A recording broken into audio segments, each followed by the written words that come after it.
अस्सलाम वालेकुम दोस्तों, महासब मामूल सुबुह जो सवेर उथी पंहिंजी साइकिल ते सवार थियुसि। जी हाँ, सवार थी छोला खपाइण जे लाइ निकितुसि ऐं रस्ते में परे परे खां बिरयानी जी ख़ुशबू अचे पई। बिरयानी जी ख़ुशबू ॿुधी दिलि में सोचियुमि त अॼु त वॾा ठठ थी विया। ऐं बिरयानी बि हूंदी मुर्गीअ में, बहितरीनु ख़ुशबू अची रही हुई। हेॾा निहारियो त देगूं अञा चढ़ियल हुयूं ऐं खटीअ जेको आहे फ़ोन ते ॻाल्हाए पियो। ऐं ॿिए पासे निहारियो त वेठल दोस्त काफ़ी इंतज़ार में वेठो हुया।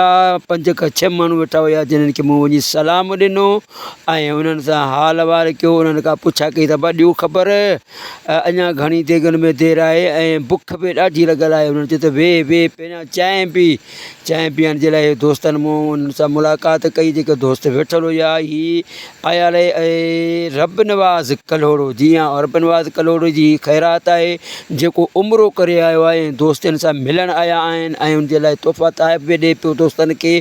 ऐं मूं बि हिनखे चयो दादा असांजे लाइ को तोहफ़ो तहफ़ आंदो। बहरहाल इन बि चयो दादा तोहफ़ा तहफ़ जाम कंदासीं, पहिरियां वेह नंगर कर, यानी बिरयानी आहे। हाणे बिरयानी मूंखां कीअं छॾिबी? बिरयानी खे ॾिसी परे खां जेका ख़ुशबू अचे पई मूंखां कीअं रहणु थींदो। ऐं बिरयानी ज़रूरु खाइबी ऐं जेतिरो टाइम लॻंदो हिते वेही बिरयानी खाए पोइ बि रोज़गार कबो। बहरहाल ॾिठोसीं हेॾां होॾां निहारियोसीं, बुख बि ॾाढो वरायो अची ऐं बिरयानी जी ख़ुशबू बि तमामु ॾाढी भली अची रही हुई।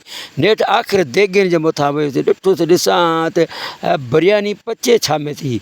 हेॾां हीउ नंढिड़ो वरी वेठल आहे, इहो जेको आहे टमाटर खाई गुज़ारो करे थो पियो ऐं हीअ ॾिस टमाटर खाराइण ॿियो थूम कुटे थो। हेॾां हीउ अञा देॻ चढ़ियल आहे ऐं हेॾां हीउ खटीअ जे मोजनि में बीठो आहे, पंहिंजो फ़ोन ते ॻाल्हाए थो पियो ऐं बुख मूंखां बर्दाश्त नथी थिए। पोइ बि आख़िरकार चांवर कोन मिलिया ऐं रवानो थियो त शहर जी तरफ़, जिते जावेद भाई सां मुलाक़ात कयसि ऐं उतां वरितसि पंहिंजा छोला। जी हाँ, उतां उन खां पोइ वरी आयोसीं बेकरीअ ते। बेकरी ते वेठल आहे असांजो हीउ दोस्त, प्यारो दोस्त, जेके घर जे लाइ बिस्किट वग़ैरह ऐं जेको आहे नाश्ते जो सामान ख़रीद कयोसीं।